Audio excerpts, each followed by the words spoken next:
Well, je laisse la place à Harold David, co-président de AFIC. This is Harold David, the co-president of AFIC, who's in a train and can't stay very long, but has kindly come to be with us to say hi to everyone. Bonjour.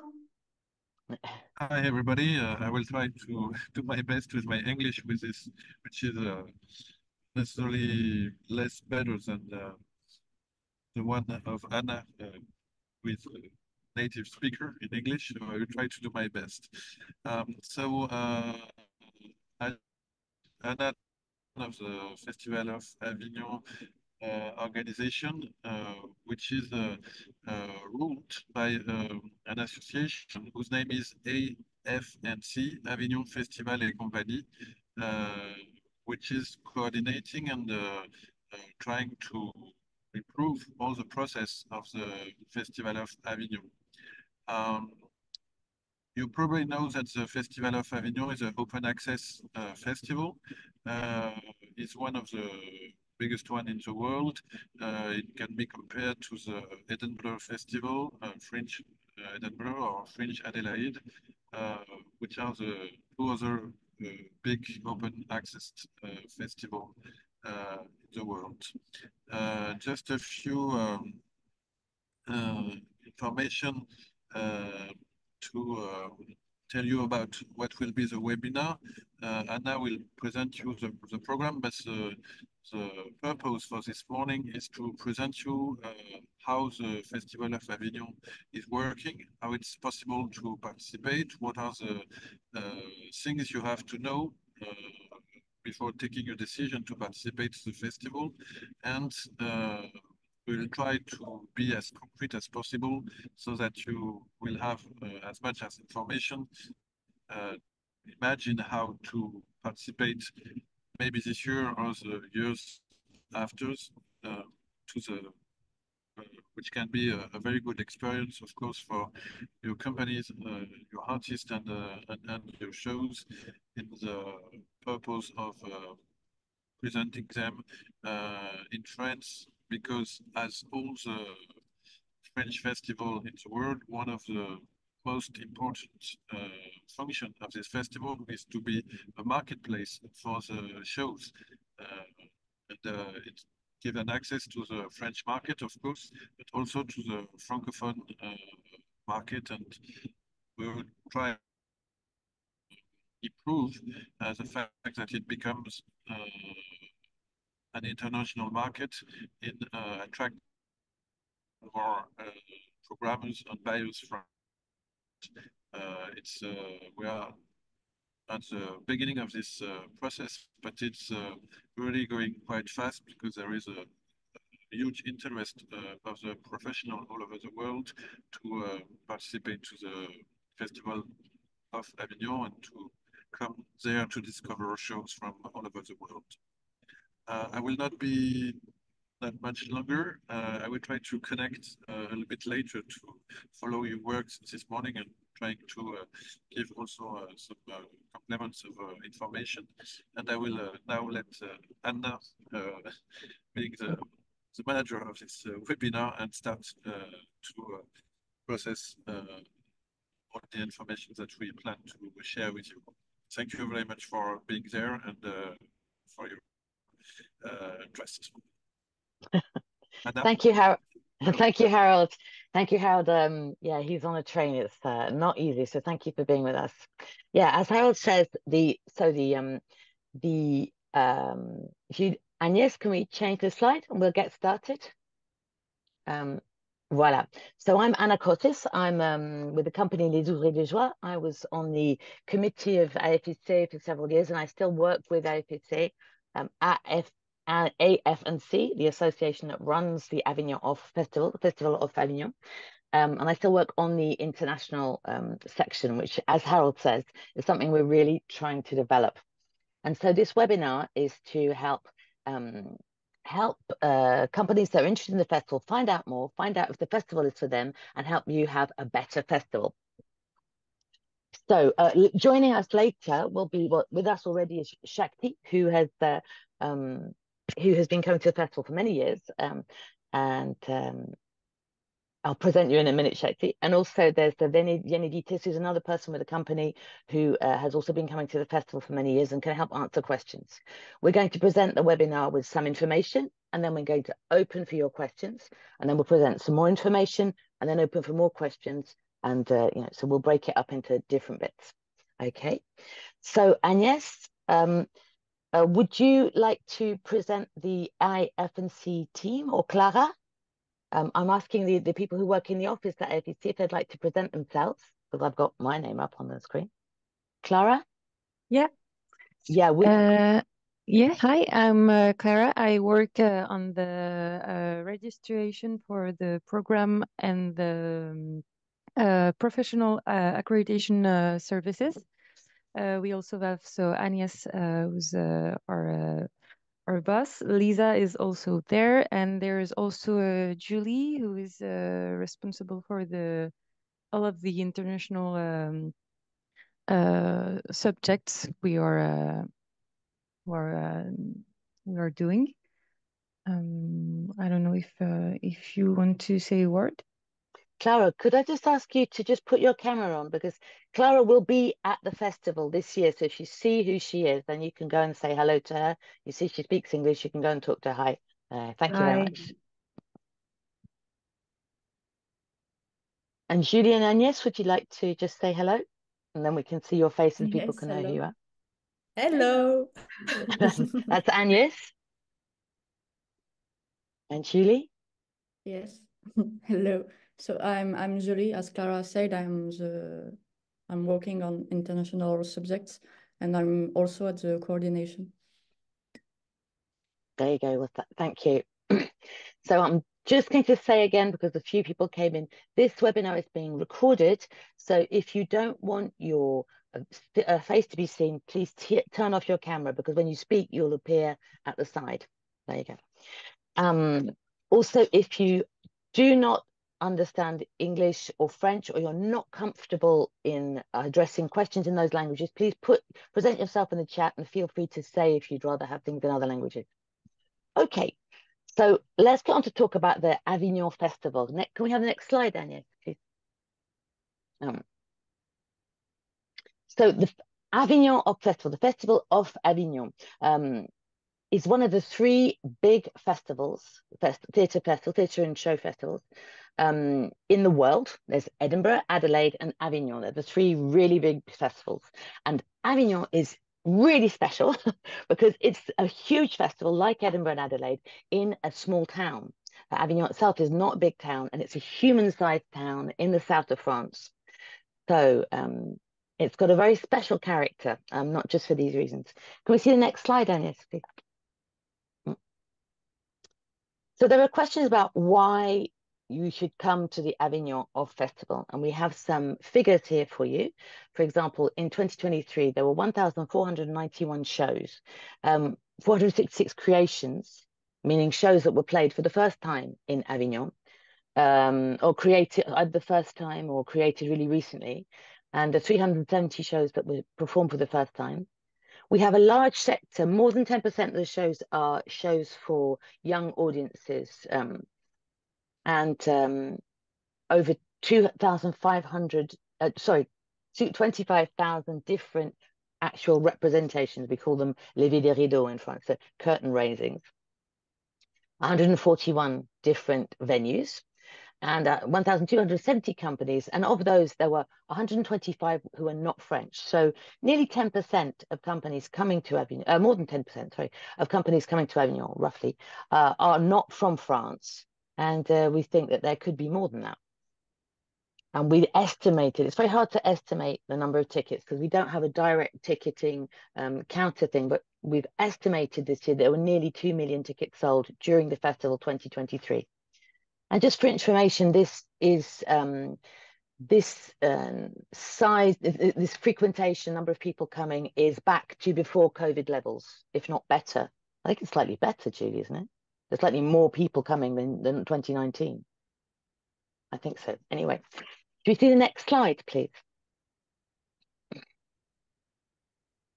Agnès, sorry, can we do the, or is it, okay. So there's differences with the other festivals. And here we're comparing Avignon to Edinburgh and Adelaide. So Avignon has a very special character in the sense that it's a relatively small town. It's has a lot of history. It's also known for the Palais des Papes, because at one point the Pope had his center in Avignon rather than in Rome. There were two popes at one point, so there's a lot of history. It's easy to walk around. It's got lovely weather, and there are a lot of tourists. You may or may not know that France is the country in the world where there is the largest number of tourists every year, not proportionally to population, but really France is the biggest tourist destination in the world, and a lot of them come because of the history, and a lot of them come to Avignon. And not enough of them know that there are international companies with shows that they could see. And this is something we want to change. So next slide, thank you. So AFNC, Avignon Festival and Company, is an association. It has a particular role. AFNC does not program. The Avignon Off Festival is non-curated. AFNC does the coordination of the festival. That means that each individual venue decides for themselves what company they're going to program. So if you come as a company, you make a contract with a venue, and AFNC does the coordination, produces the program, it does mediation between different groups. AFNC has relationships with the town, talks to the town about how we're going to do postering, is present the whole year, organizes outreach programs with different areas of Avignon. There's a lot of different, roles for AFNC to coordinate the whole festival. It's not just the program. And during the year, if you become a member of the association, during the year, there's also support for other issues like legal issues, or that we produce these webinars. There's a lot of other roles that AFNC has. But during the festival, AFNC is present the whole time with the village, with various other services there to help the festival run smoothly and try and make sure that everyone has a good festival. One thing that's different from Edinburgh and Adelaide and other festivals is that in France, there's something called an association, which is kind of equivalent to a charity. What it means is the actual running of ANC. There are people who work salaried in the office, but the actual decisions, the board of directors, are elected from people who are members of AFNC. And half the members are people who represent theatres, and the other half are people who represent companies. So AFNC is actually a festival run by the people who are involved in the festival. The decisions, the work is done by the people in the office, most of it, when they do a lot of work. But the decisions and the direction of the festival are decided by the participants in the festival. And this is something that you can be part of even if you're in an international company. It's not restricted to just French companies. And that's something that's I think unique in the world, actually, maybe. So can we have the next slide, please? And yes, sorry, I need to make signs. Oh, that's the one, yeah. So a big question when you're coming to the festival is, should I come? Why should I come? Why should I come to the festival? Is it a good thing for me? Is it too big? How am I going to be working in France with all? How's it going to work? And one thing that could be good to think about is maybe if you haven't ever visited the festival, is to come and see. When you see how that entire town is taken over by the festival, there are posters everywhere. Most people who are in Avignon during the festival are there to see shows. So you can go up to people and talk to them about your show. And most of them are there not because they have something else to do, but because they want to see shows. The town becomes a kind of just a festival town for that month.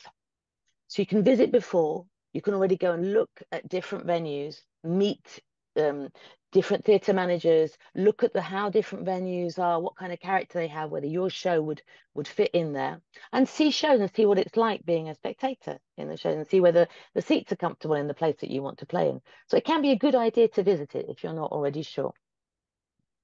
Now, as it is very unique in the world, we thought we might show you a little video. We thought we might show you a small video to give you a taste of what the festival is like.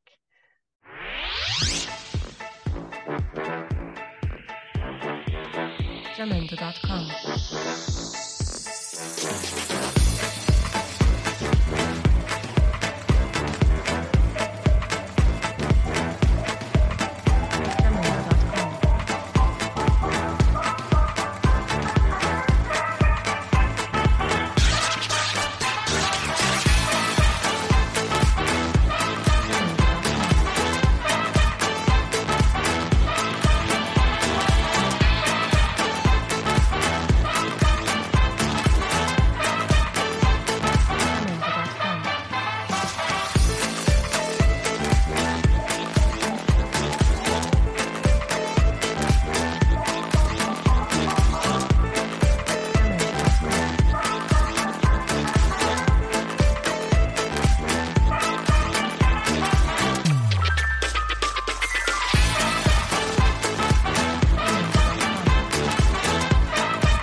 Anyway, that gives you an idea visually what the festival's like. Shakti, I'd like to present you now. And the first section is just about a bit about what the festival is so that people can understand it. So this is Shakti, who runs the Garage, has her own show and is a great artist, and runs the Garage International, which is an international venue in Avignon, in the festival. Shakti, you've been coming to the festival since 1995, and the Yes, I'm Garage, I think, old-timer. opened in 2001. So, and you're coming from, you live in Australia, so coming from I'm from outside Australia France. now. I used Yeah. to come from Japan, then I moved to Okay. Australia. Okay. So you know a lot about what it is to come to the festival from outside France, from outside Europe. Yes. So please tell us what you think about the festival and what you think people should know about it. Because when I first started in 1995, there were very few international companies, especially companies from Asia. I'm Japanese. I'm half Japanese and half Indian, though living in Australia at the moment. When I came there, it was totally daunting, and I fell in love with it immediately because the art, the culture, and I found that the Avignon Festival, the OFF, was interested in various things. I started there in 1995 in different venues. I went, and then in 2000, I decided that there needs to be a venue where I can help international artists like me, to come into the OFF with sort of like more confidence, because in those days, long ago, 30 years ago, you needed to speak French. And fortunately, I did. But there were a lot of artists who couldn't understand the language. So I guided them in my venue. We spoke in Japanese, we spoke in English, we spoke in other various languages all over the world to feel at home in Avignon. And now the Garage International is still there. And we host international shows from Australia, UK, Iran, India, Japan, Hong Kong, Taiwan, Canada, name it. And I bring artists from abroad to enjoy the rich heritage that Avignon has. You can't go there. You need to work at it. There's lots to do. But yet, I found this most supported. I was there this last year, 2023, after 3 years of COVID, which I couldn't attend. So it was like starting over again. But really, Lisa at the OFF was more than supportive and helped me through every way. And now I'm in it fully again. And I intend to start with the Garage International, where I host only international shows and help them through with the language, with the registration, and what needs to be done. We need flyers, we need posters, where to do, what to do, how to enjoy the place. Avignon is unique. It's not like Edinburgh, it's different. I know Edinburgh because I was there from 1994 and I ran 5 venues in Edinburgh. I was there for over 10 years as well. Edinburgh is unique, but Avignon is another different thing. And you have to understand how it works. So sorry to interrupt, but because a lot of people do know Edinburgh, and I think it's important. So what would you say was different between Edinburgh and Avignon? Okay, to be very blunt, Avignon is far more artistic. And I think most of the shows are far more professionals. You cannot be a half-baked show in Avignon. In Edinburgh, you can. But also, I'm not being negative about Edinburgh. You can be a total unknown and yet have the chance of being recognized. But then Edinburgh is very large. There were too many shows that, to me, cater towards comedy and entertainment. While Avignon, there are still shows and people who are interested in serious art. And that's what made me give up my 5 venues in Edinburgh and move to Avignon for 1 venue. Okay, I'm originally from Britain, as some of you may have realized, and I kind of share your perspective. Edinburgh is amazing. There are about twice as many shows in Edinburgh, but Avignon has the public are there for the festival. They're there for theatre. They're there more people are there for art. There's people who come just for comedy, but more people are there for the art, and they're interested in other cultures. Avignon, the French people have a lot of interest in different cultures that they don't, and they're happy to experience things that they don't understand. They have that openness, and that's why we thrive there. Yes, I think culture is a very positive value in French culture, and people within the French culture, they don't realize what it's like outside France. They don't realize how artists' lives are much more precarious outside France. French culture is much more subsidized and protected, and the Avignon Festival has this feeling that culture is this positive thing, not just something you have to go and sell. You do have to sell, but you know, it's just yeah. And when we started there were no really, there were very, very few, if any at all, English-speaking shows. We were almost the pioneers of English-speaking theater. So we were shows in English. And in the beginning, I mean, you know, nobody really was interested, but you persist and you keep going. And gradually, there are more and more, step by step, people who are interested in shows in English. And of course, a lot of French people speak English, but a lot of people don't. And if you have as an artist, you have the capability of reaching out and not only doing what you do, but also have the feeling of sharing, of communicating, you'll be surprised to see how receptive the people are. Yeah, that's great. Thank you for talking about that, because you have a huge experience of both the festivals, and you're preparing for the Adelaide Festival as well. So you know a lot about the big festivals. Yes, Okay. Adelaide starts next week. It's chaotic here. Yeah, Adelaide is huge as well. So perhaps this is I'd like to go into more detail about some of the things you're saying about how to prepare once you decided. But first of all, perhaps we could open for some questions. If there's anyone who has questions just generally about how the festival is organized, about any of these questions about any of the things we've already said, if you can put your questions in the chat, I think that's how we have to do it. Maybe nobody has any questions, but if you have any questions about this, prepare. What do you have to do? What do you expect? There's lots of things. But if there's no questions in particular, we're going to talk about if you've decided already to come, if you're pretty sure you want to come, what you need to do to prepare. So that's it. If you've already decided to come to Avignon, particularly if it's your first time, you're going to need some practical advice. And like Shakti says, one of the things that's important to know is the festival is French. So that's a big thing. So it can be difficult sometimes to work out how everything should work. Yeah, do go ahead, change the slide. It can be difficult sometimes to work out how everything should work because Sorry to interrupt. I'm sorry. I'm sorry. I was listening to you. But I'm having trouble adding to the discussion, making my question in the discussion. Oh, okay. Well, let's just do it now. Sure. Okay. So, and you might already get to this, or you might be getting to this, but as a foreigner, a person who doesn't know, so I went to the Avignon Festival last year, but I wasn't able to talk to the theater managers. They seemed a bit preoccupied, understandably so. And so how does one find how do you begin courting a theater venue, and how do you know that theater venue is right for you? So like, even if I like the person, maybe the space is too large or too small, or like, is there a list somewhere of all of the venues and like the contact details for the people that I can, and like the dimensions of the space and what they offer or provide? And you know how Edinburgh does when you're applying, it has all the spec. Avignon has it all.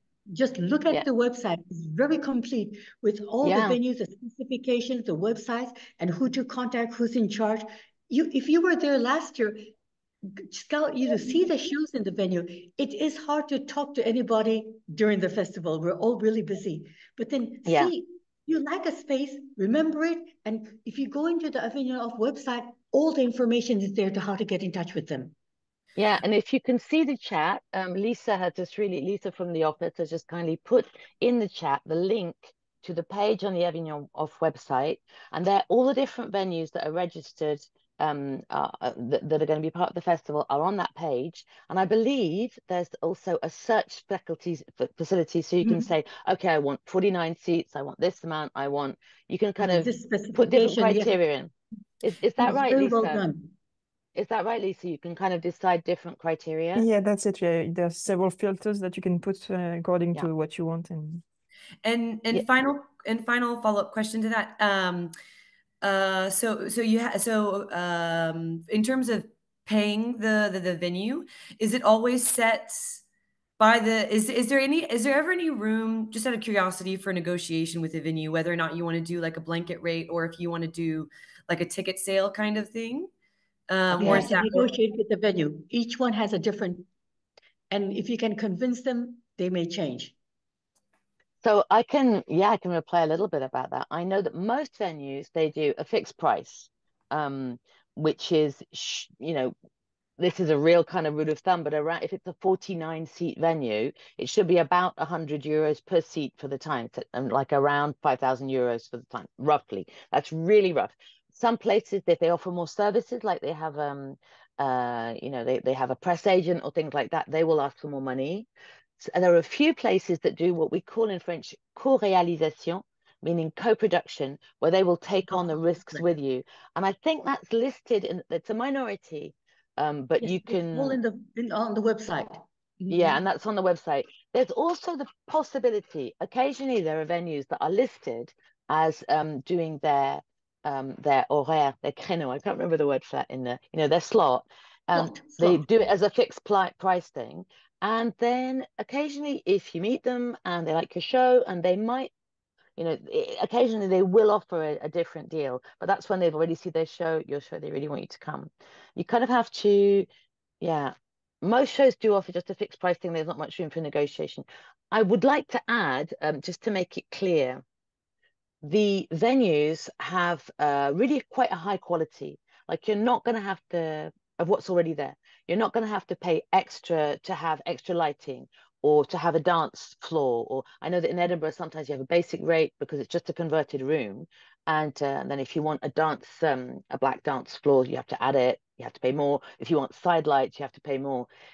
In Avignon, okay, some people think this is really strange, but most of the places are theatres all the year round, and they only open during the festival. They're fully equipped. They have lighting. They have everything there. They should have all the things you need in a real theatre. There are some places converted from other things, but mostly the level of technical technical equipment is really high. And people are surprised at that sometimes, that there are all these theatres that only open during the festival or barely. But it's a small town, real estate is not so expensive, and it's possible. It's it's a theatre town. And we're going to go into, thank you, Alicia, for that question, and we're going to go more into that because that's a really big thing to people. But if you don't mind, I'll move through the next section. So the next section of the presentation is about, if you decide to come, what do you need to think about? It's a really good idea. This may sound obvious, but it's a really good idea to think about everything in your budget. Sometimes you think about the venue, but you also have to think about, the renting the venue. There shouldn't be extra costs for the venue, but it will be quite high compared to a basic rate Edinburgh venue, for example. Think about accommodation, where you're going to stay. Think about the travel of getting there. Think about how much you're going to have to pay for your marketing, meaning, are you going to have posters? Are you going to have flyers? Are you going to do a Facebook or an Instagram campaign? Are you going to put money into that? How are you going to, what are you going to spend on that? And we put salary, because you need to know that in France,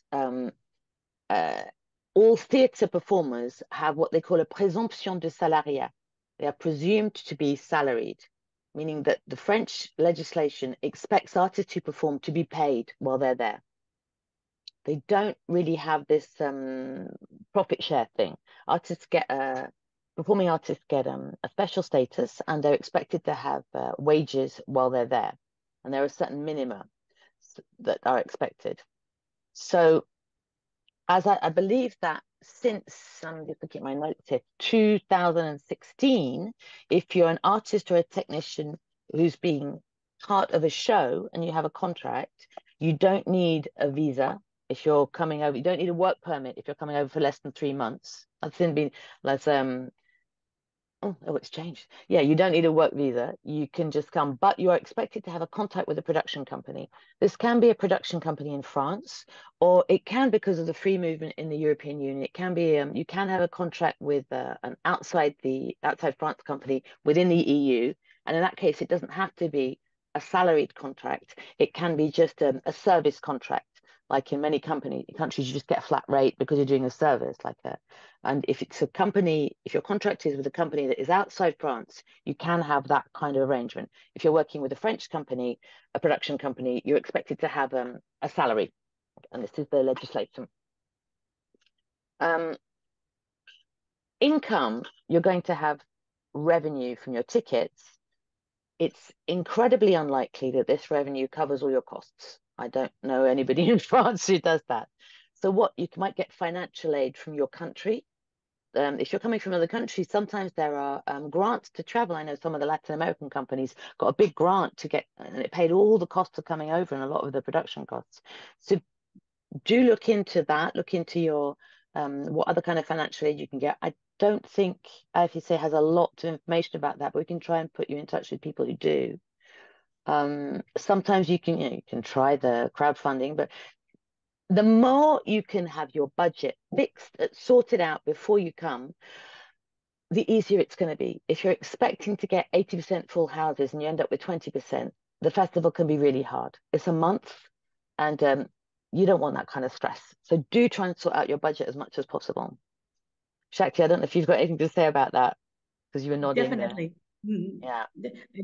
Yeah, that's definitely true, because it costs money. You have either you spend a lot of money, but also remember there's a lot of footwork. You have to move, get around there, talk to people, distribute leaflets. That's also very effective.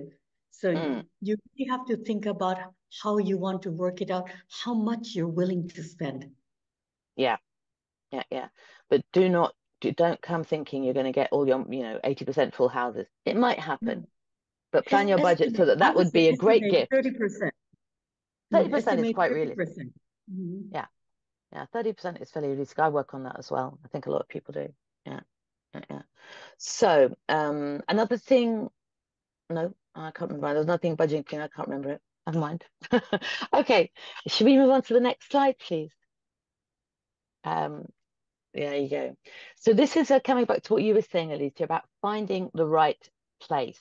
So on the website, the page on the website has information. You want to know what kind of programming they have, because the theatres do have, some theatres do have quite clear identities. The size of it, do you want 49 seats? That's a particular size because of French legislation. 49, 100, 150.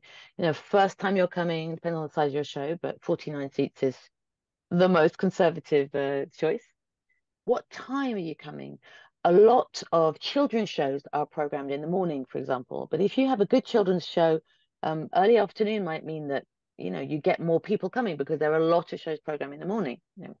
At 10 o'clock at night is not going to work for a kids' show, obviously. The schedule, the timing, how long it is. Some places will give you 2 hours to get in and get out. Some places will give you an hour and a half.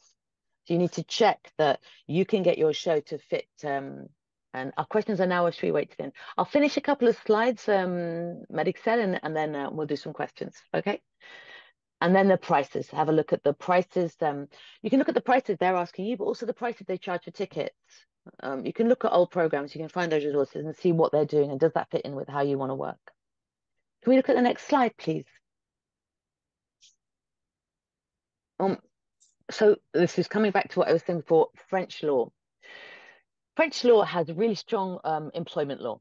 So check out the employment regulations, what I was saying about if you're working with a French production company, you're expected to have a salary.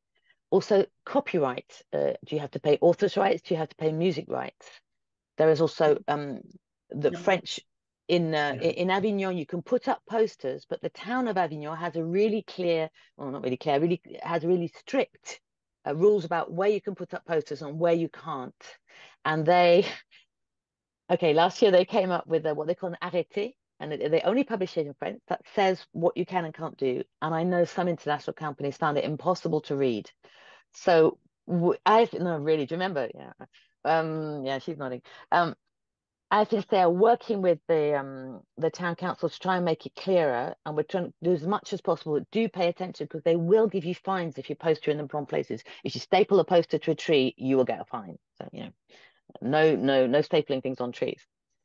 check out about visas. But as I say, I believe that if you have the contract, if you have a contract with a production company in France or the EU, you don't, or you know, as a prestataire as a service provider in the rest of the EU, since 2016, if you're coming from less than 3 months, if you're working for less than 3 months, you shouldn't need a work permit. I don't know if you need a visa entry. Shakti, do you know about people coming from outside the EU, if they need a visa to come in? We all come in with a visitor's visa, because I Okay. also talked with the Ministry of Travail and everything, and we're paying our full fare and full thing.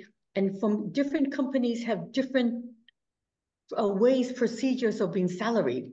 And in many of our companies, and like in Asia, we don't have what you call a company license and a salaried procedure. And I've explained all to them. And when I told them that if they said that if everybody's coming on their own, paying their way, and then just getting the ticket sales from there, we were exempt from that procedure of a work permit. And so also the garage intelligence, in that sense, we were told that we could only program non-French companies. Yeah. Okay.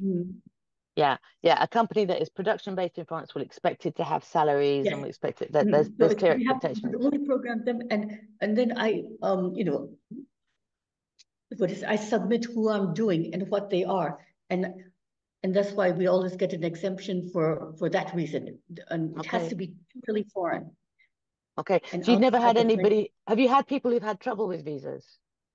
No, we haven't. Okay, great. Okay, good. We, Well, that's encouraging. we agree to the condition that it will be everything non-French.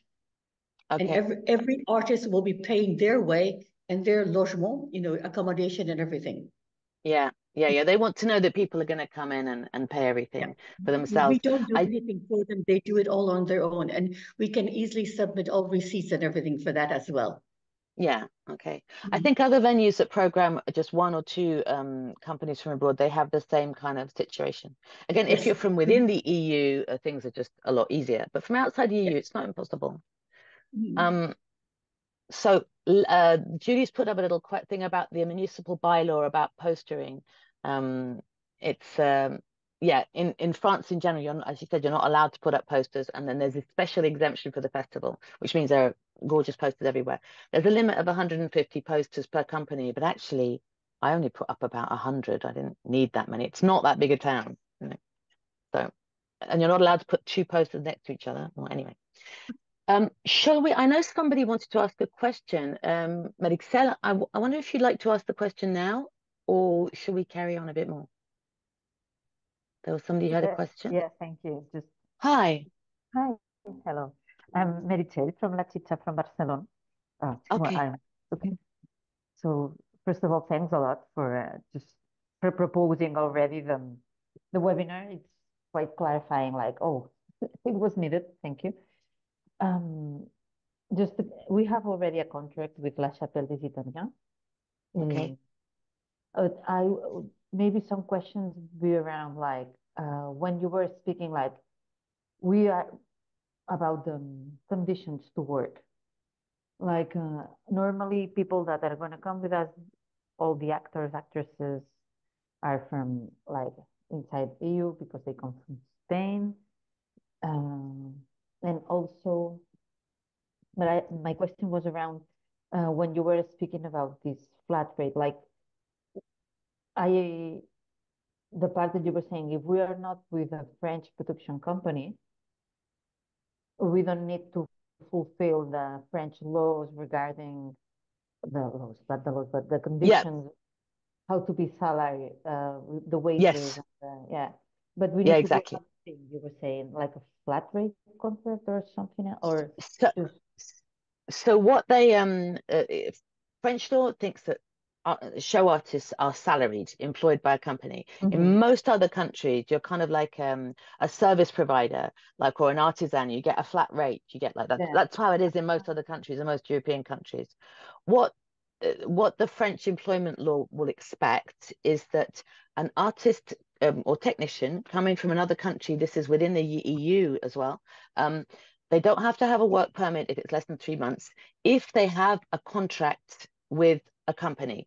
Now, the contract can be under the legislation of that company when it's here within the EU. So it's accepted that if they're coming from Spain, if they have a contract with a flat rate, that's what I understand of the law since 2016. So less than 3 months, then you can work. But they will, if an employment inspector comes round, they will expect to see the contract. Okay. I don't think they will expect it to see it translated into French. They'll just expect to see it. You know, I don't know. I looked on the the government website. It didn't say anything about translating all documents into French. But within the EU, there's the freedom of movement, and the French government respects that other EU countries don't pay artists in the same way. You know, but it's good to know that we need to come with those contracts printed and being available just in case someone asks for it, inspector. Yes, that's good for any company, also French companies, to have the contracts present. There was a time a few years ago when there were a lot of inspections. I think there are not so many now. But it is something that, you know, French employment law is strong, protects people well, but they enforce it too. So, you know. That's why I wanted to ask. They came to every venue to inspect us. Yeah. Which last year or no, in general? It was before the COVID, the year before the COVID, 2018. Yeah, right. They went everywhere that year. They must have employed like 100 extra people. It was incredible. We had around 8 people come to visit us and to ask questions. Yeah, it was huge. Thanks for your advice. They left very happy. Yeah, you know, they do their job. And then maybe it's now, or maybe it's not. Maybe I get the answer afterwards. Because we know some companies in Avignon, so we know already the festival already. So they spoke about the EcoPack in order to print the poster and everything. I don't know if you're going to speak about this later on, or we are going to speak about it later. We are going to speak about it later. So yes, we're going to come to that quite soon. So yeah, I'll bring that up in a minute. Some advice around this postering, like how much working time do you feel that we can expect in order to poster properly? Maybe something like to have, I don't know, someone doing that 1 hour per day, or maybe at the beginning like 10 hours, someone, or I don't know, because for me it's a little bit difficult to. Because you haven't been to the festival before. Yeah, sure, but I have never posted myself. But not as a company. Okay, you don't know about the thing. Okay, the thing is, the amazing thing. Say the festival starts on a Friday. Okay, it will be on the town council a few days, a little while before. Will say that postering may start at such and such a time. So like 10 o'clock on the Wednesday before the thing starts. Yeah. So at 9 o'clock at night, 10 o'clock at night, I'm sorry. So at 9 o'clock at night, you have lots of companies there, people with like loads of posters ready, loads of string. They got their scissors, they got the thing. They're all standing around. The whole street's it's just crazy. And then usually a little bit before 10, some people start saying, well, I'm going to start anyway. And others go, no, it's too early. And you have like about 2 hours. And within 2 hours, the entire town is covered in posters. It's absolutely insane. Okay. So we need a lot of people doing that. Then you need a lot of people. You need to have your string ready, to have your thing. Because you put things up with string, not with staples. We'll come to the EcoPack thing later. And it's very intense and it's quite funny. You might as well try to enjoy it. Okay, and to get to know exactly the day, it's when this bylaw is issued by the municipality. And normally they announce it like a couple. It's often 2 days before, but they're quite sneaky. They don't, they don't tell you. 1 year I think it was in the afternoon, and then recently it's been in the evenings. But they can change it. They can do what they want, and they will. So it's not the day before. Yeah, roughly 2 days before, and the hour will probably change. Is that? Yeah, they understand that if the festival starts on the Friday, most venues are doing a complete tech run on the Thursday. So they will run all the shows one after the other to check the timing. So they understand that the Thursday is not going to be the postering day. It'll be the day before. Usually that. So they get that, that. I mean, we work with them, and FEC works with them. So, they kind of get that. But don't worry, even if you're there after the poster and everything, if you look carefully, you always find places and good niches to put it up. I'm very good at that. Yeah. You always find places to add your poster. Yeah, Julie said it was around 2 o'clock in 2021. It was way too hot. It's true, that was just after COVID and it was already a bit weird. And then it was 2 o'clock in the afternoon and it was just awful. It was awful. And also, so now it's more like in the evening. make sure you look at the weather report. If Yeah. if the Mistral is forecasted, don't bother. It's all going Yeah. to be, it's all going to be great. If the Mistral is forecasted, if the rain is forecasted, don't bother. That's Wait till important it's as well. finished and then put it up. That's important as well. The festival lasts like nearly it's nearly 4 weeks. If you put up all your posts at the beginning and then there's a Yeah, huge that's storm not after right. 2 weeks, they'll all come Mhm. down. They'll like melt in the rain. So keep Space a it few out. back. Yeah. Mhm. Yeah, do some, but keep a few back. Okay. Thank you for that question. Do you have more questions, Marixel? Or No, shall I move on? Thank you. I can Fine. hold on. No, thanks. Come back later, we'll move on because this is about law. We talked about posting, it's very important. Let's move on to the next slide. We can always come back to more questions later. So this is about AFC. I call it AFC, it's a French one, AF&C. Avignon Festival and Company is the association, the organization that runs it. And here we're going to talk about some of the services we do. So let's look at the next slide, please. So obviously you have your registration in the program. You put in some information about your show, contact things, who's in it. The entrance is larger than the Edinburgh Festival program. It's you get a whole column. It's quite a nice little column. You get to be on an online program as well. You put in, when you enter all your details, you put it in French and you put in an English translation. If you're a company doing a show that is accessible to non-French speaking audiences, your description in English will be reproduced in a second program, which is the International Guide. Last year, we started a new thing because we're trying to give more support to international companies, an international guide, which is in English, which last year it was only the non-French companies, but this year it's going to be all the companies that have shows that are accessible to a non-French audience. This is a new kind of tool we're using. We're working with the Avignon Tourism Department because there are a lot of tourists who don't speak French, who can't find their way through the program. And this is going to, there you go. There's a link in the web chat about the international guide from last year, I think it is. And this is a really useful little tool. So don't forget when you register in the program to put in a really nice description in your English section, because that will be in the two programs. If you have a children's show, we also have a children's show guide with which we started last year as well, with different sections for what age. So from 3 years old, from 4 years old. So that also helps a specific audience orient to the kind of find their way and orient to the kind of shows they want to see. We started, we have the village in Avignon Off, where there's a cheap restaurant and you get an extra discount if you're an artist. You've got your little card saying you're an artist. We have meetings there. We have the concert in the evening, and we also have a moment which is the Be International, the international focus. And this year it is from the 9th to the 11th of July. The international focus are 3 days in the village. There's going to be an international focus with a lot of different events, and there will be an international evening. I don't know if that's been decided, if it's the 9th or during that time there'll be an international evening. Not yet, but maybe the 9 on the 10. Yeah, 9 or the 10th. But we have a special moment in the village where all the international companies can come together. And last year it was really great. We had a great time. People met other people, and it was nice to be able to link in that way. And I've got a question here. If you plan to do your shows in both languages, yeah, that's fine. I mean, it's everything that is accessible for all these tourists who come who can't find their way through the French language stuff. So you just mentioned the days that you're performing in English, and that will be in the international guide as well. Sure. You can do it in Spanish, you can do it in whatever.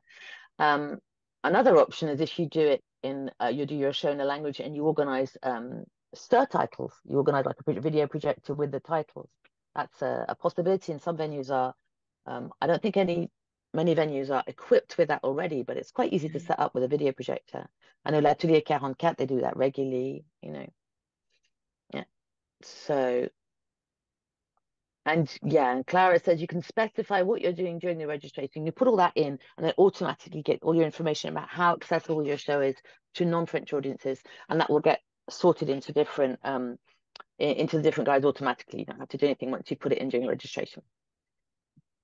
Carrying on with this slide, we've got our networking evening, which is really fun. And the accredited professionals. Now, this is professionals who come, like, so artists, but also journalists, programmers. What else is there? There's artists, journalists, programmers. In les accrédités, qu'est-ce qu'il y a par artiste, journaliste? There are also institutionals, so yeah. people elected from a town who have a venue in their town and who would like to present. It's not like programmers who have a year-round programmation, but it's more a few events during the year, and they can come. And also we have a fourth category, which is like people who are sent by someone else to prospect for shows. We call them prescripteurs. And they are sent by someone to prospect for a programmation. Last year there was around 2,300 professionals. So we have most professionals who come, or a lot of professionals who come, they get they register, and they say, like, for example, the journalists and the programmers, they mention when they register, do I accept that my information be given out to the companies that are registered? And most journalists do, actually, I think. So because they all register, they have their little card, you can, before the show starts, get a list of the journalists who are going to come and start seeing who you might want to send information to. Another service that we do is EcoPack and the ticket off service. And this is something that you're talking about, the EcoPack. So there are restrictions on how many posters and flyers you can have. I think it's 150 posters and 5,000 flyers. That was what it was last year. Yeah, I think it's going to be that, because it's about reducing the ecological, footprint of the festival.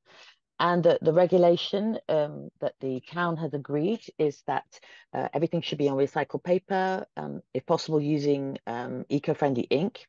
And IFSC proposes a service which is in accordance with the regulation. So if you get your posters and flyers through our service, you know that they're going to be accepted. It's not going to be a problem. And this you order after you register. When do you order the EcoPack? You finish your registration? It's after the registration for the program, and then a few. Normally, it's right after the program registration. And you can decide whether or not you want to go and pick up the posters and flyers yourself from an IFSC kind of depot place, or whether you want to get it delivered to the venue, or to some other address. So this is quite a handy service, I think. The ticket off service is the IFSC online ticketing service. So you can sell your tickets through Ticket Off, which has the website, and there's an app as well, I believe. Is that right? Yeah, because we've made the app even better this year, so it's more streamlined. And you can get pretty much all the tickets through there. The venues also sell tickets directly. Some venues take reservations, things like that, but there is this central Ticket Off service. And FSA doesn't make a profit from that. There's a small commission, like with any online service, and that commission goes into funding. There's a kind of fund for helping companies that haven't come to the festival come to the festival. There's the fonds de professionnalisation. Comment ça s'appelle maintenant? Fonds de soutien. I don't know. I don't remember the name of it. Fonds de soutien à l'émergence et à la création. Voilà, le fonds de soutien à l'émergence et à la création. The support for creative emergence fund, I think that would be called. And that, unfortunately, the fund is only for French-based companies. However, we did work out this year that wasn't necessarily fair for international companies. So the amount of money that comes from international company ticket sales is put into a different budget to help support international services. So you do get the international companies do get the money back, but in a more general way than a particular fund. So that's quite a lot. Should we do the next slide, or are there more questions? I just wanted to add a precision about the networking evening. Yes. Usually it's an invitation. We send it to all the companies that are on the program, to all the professionals that are working on the international and we know are here. So maybe if you want to be invited, you have to notify us if we don't know that you're here. Oh, what you mean people who are visiting, for example? Yeah. Or yes, if you come to visit and you're not performing, do let AFIC know, and then you can get an invite to the international evening and come to the networking event. And Julie, has there been a decision about the WhatsApp group? I'm mentioning it here because I think it's a good idea. No, we just have to do it, I think. Yeah, because I noticed that on a lot of fringe events, there's sometimes a WhatsApp group, and if people are interested, we could start an international WhatsApp group so that all the international companies can get in touch with each other during the festival and connect to that. I think that could be and that would probably be in English, but that could be a really nice way to connect, because it is very big and it can be hard when you're just in the 10% of international companies to find each other. So that could be a good thing. Yeah. Okay, let's do it. Great. Oh, somebody says yes. Look, we got 2 people in it already. I'm in it. She's in it. That's great. We're gonna do a WhatsApp group. Okay, let's go. Alicia had a question in the chat. Would international funding apply also to associations in France made up of foreigners? So an association in France, if you have a French association, you can apply directly to the Fonds de soutien à l'émergence de la création. You can apply directly to get that grant. The international funding part that I talked about is for companies, international production companies that are not in France, that are not eligible for that fund, in order to make it fair. But you can just, if you have an association in France, you can apply directly. If you have an association in France, even if it's made with foreigners, you can apply for the Fonds PEPS, the Spedidam, the ADAMI, le Fonds de Professionnalisation. You can apply for everything. There's loads of help for association in France.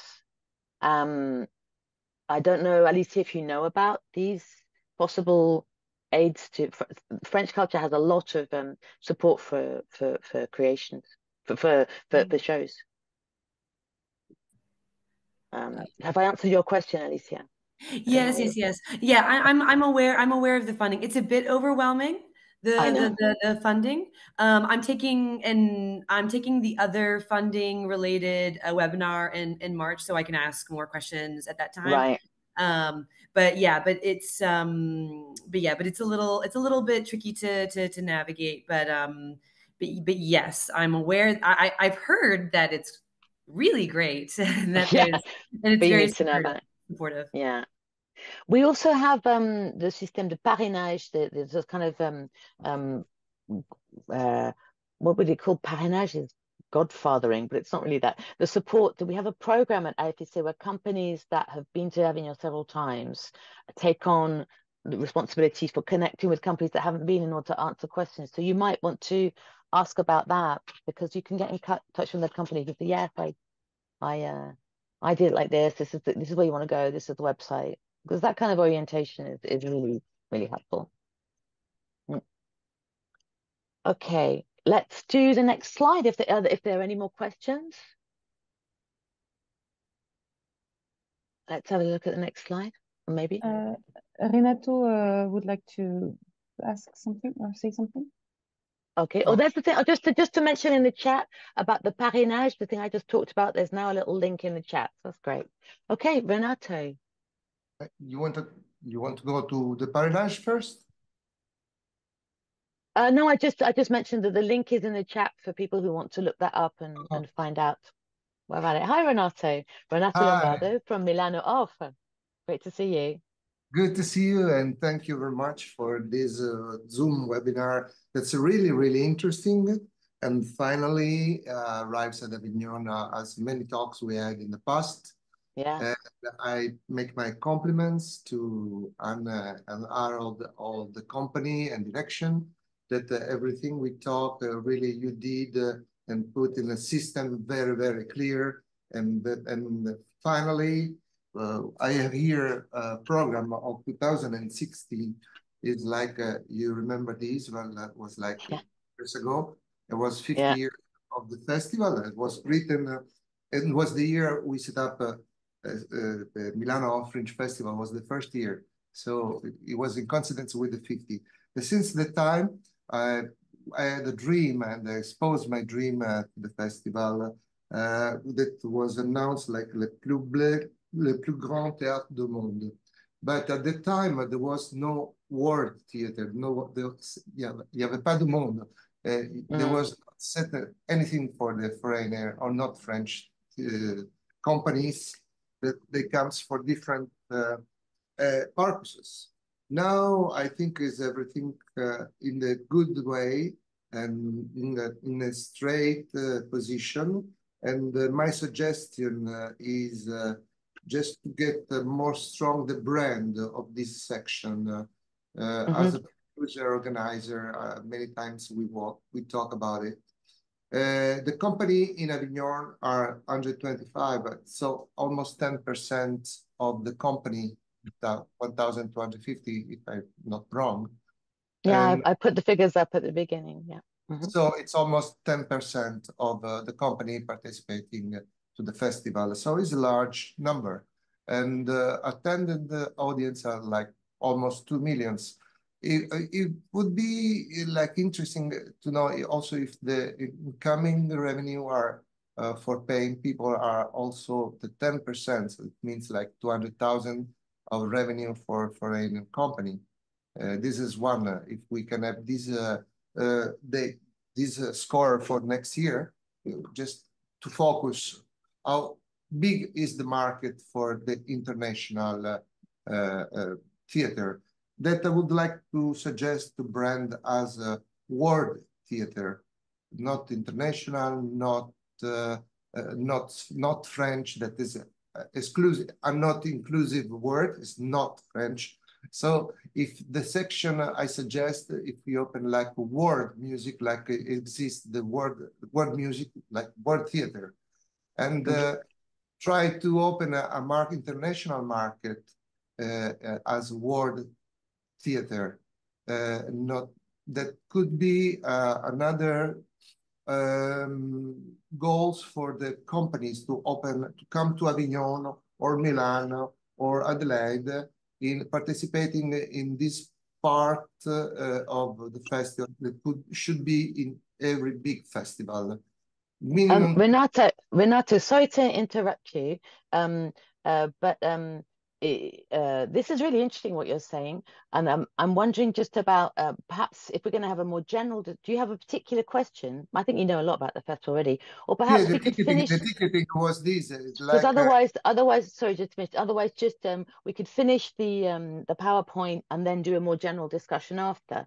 No, the general was the ticketing and service.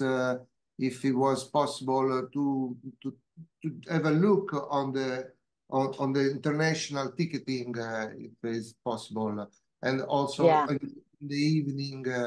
You are talking about the international evening. That's a good way to meet just in the beginning at the 9, no? Is in the first week. Yeah. And for the registration, international bid is okay. It is in the both language. You're gonna have both languages, isn't it? You're in Italian or in. That's an important question. Are you saying is the registration itself in French and English, or is it just in French? Is that one of your questions? I don't know that. The whole website is in French, isn't it? Yeah. But after all, we are going to a festival in France. If we're going to a festival in Edinburgh, it's not going to be in any other language but English. If we're going to a festival in Adelaide, Australia, it's only going to be in English. Yeah. And I don't find anything wrong with the Avignon Festival being in French. I find that quite good. I'm not against. No, but just the question about the website. Yeah, so the registration is in French, but it's not very difficult. It's not complicated. It's fairly clear, yeah. Can I come back to you, Renato, about the thing about ticketing and who pays and all that? So it's lovely to get all these compliments about what is going on about the international activity. We're really still at the beginning. There's still a lot to do. It's only the second year that we're going to have the international program. We have a situation now where there are a lot of tourists who come who don't, people who are already there, they're not coming, they're not new people we need to bring to festival, people who are already present, who are there, who would see shows more if we can get the information to them.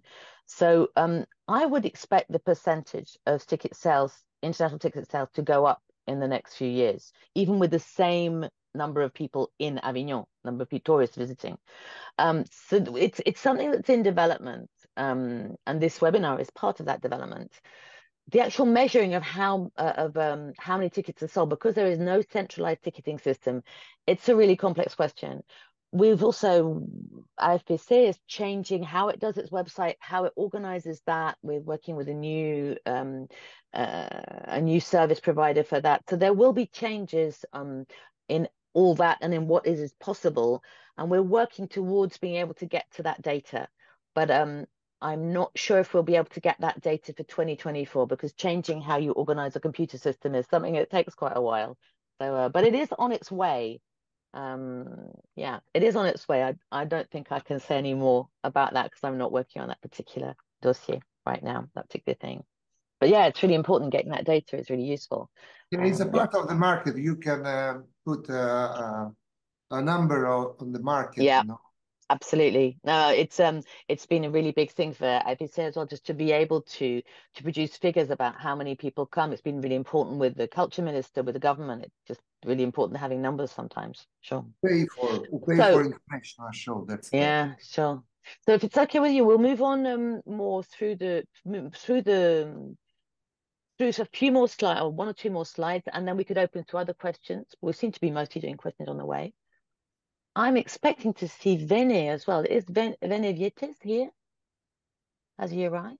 I don't know if he's arrived. Okay. Hello, I'm here. Hello. Oh, he's here. There you go. Oh, well, Venez. Everyone, actually. Okay, so we're going to move on to I having a connected good like 20 minutes ago. I'm sorry, I didn't say anything. No, it's fine. It's kind of taking quite a fluid form. Just to present to everybody, this is Venez, who has a Teatro Strapato, is a company Teatro Strapato, who is, you were based in Spain, but now you're based in France, is that it? Yeah, we are based around Europe. We work a lot in Italy, in Spain, and France mainly. Yeah. Okay, and you've done the festival. This is going to be your 5th year. You came in 2016, 2017, 2019, and 2022. And I mean, a lot of people missed the COVID years. And you and Cécile do mask work. So you said you've always been doing non-verbal shows. So maybe we can just, having a good festival. Maybe we can use this slide, and Vinny, tell us about having a good festival and how it's been for you with this, coming to the Festival Avignon. Well, it's actually quite a peculiar experience when you come from the outside, because the very first year we came to Avignon was 2016, and we didn't speak a word of French. I have to say that was the biggest challenge. And we brought a show which was a silent show. And at the beginning, we thought that was going to be an advantage by itself. And then we realized that it wasn't by itself. Like, it's not that simple. There is a big part of the natural audience of Avignon that actually comes to the festival to see spoken theater. I mean, they come because of the text, and they want the book. They want to see what that piece, who wrote that, And then to bring we found two challenges. One was the one about the non-speaking piece, which a lot of people rejected immediately, and we couldn't communicate very easily, because for those of you who have been already to Avignon, you know that 90% of the festival is partagée and speaking with the people in the streets.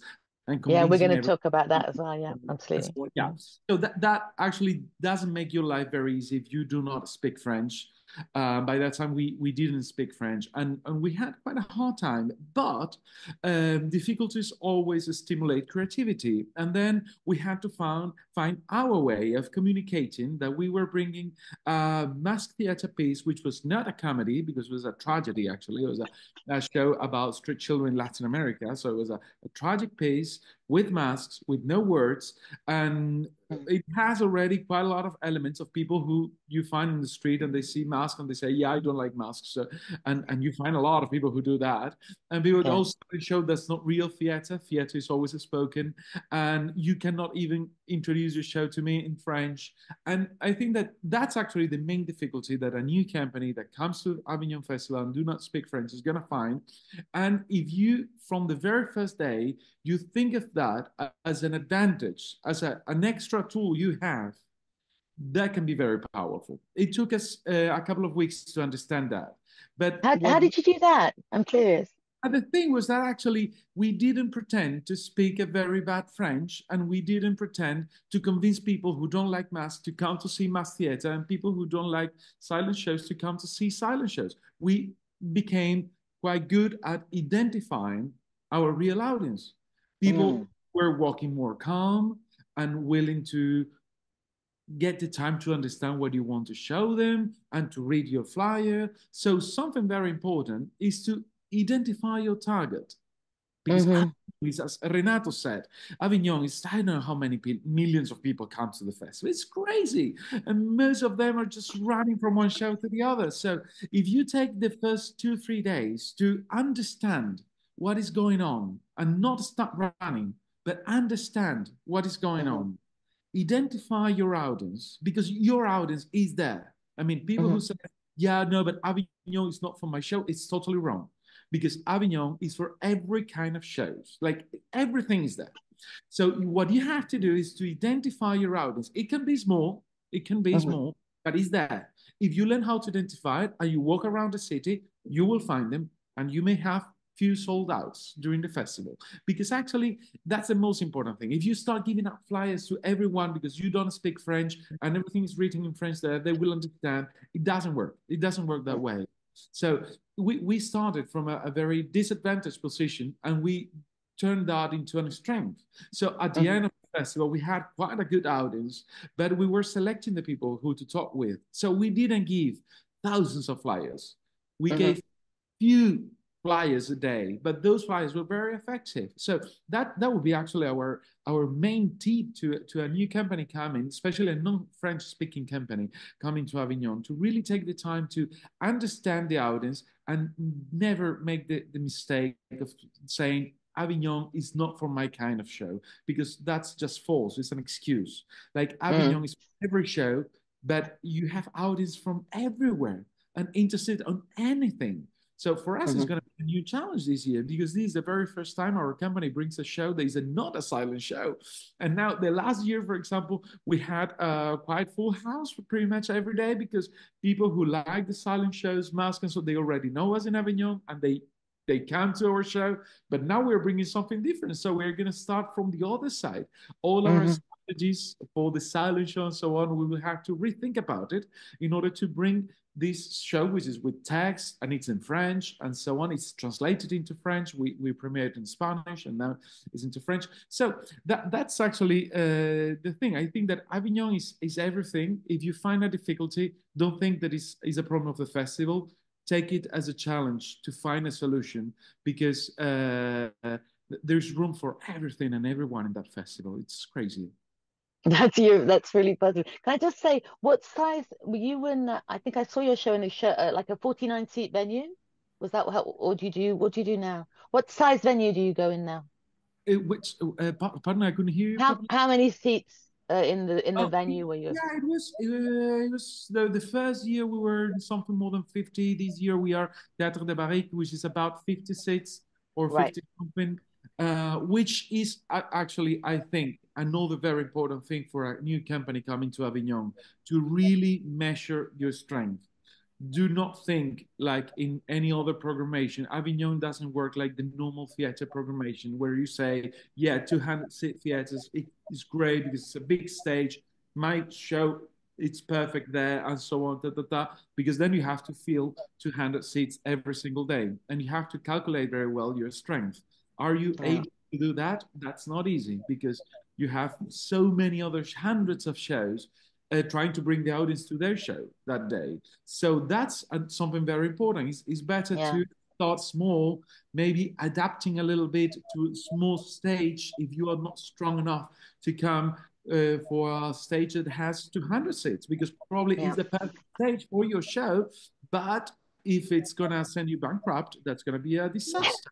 And but what, as Venez said, it's really true. Target your audience. I agree with you 100%. When we pass out flyers, most of my the companies in my venue are Japanese or things. They don't speak a word of French, but they can go out and smile and give somebody and try in broken English, broken French, you know, gesture language about the show, and it works 100%, and it works very well. Target is really the key. But the other unfortunate thing, the eco packs, there's a minimum of flyers. It's too much for them because the artists are going out themselves doing one by one, and it's working. People are coming, but 5,000 flyers is far too much. If only the eco cap I think, yeah. I totally agree. I think that should be the maximum, but each company should choose how many. How about a minimum? We like a little more of a minimum of 1,000 or something. We threw away so many, and each one individually did pass out flyers, and each one flyer brought in somebody, and so you target it. That's really interesting because that's also part of the ecological objectives.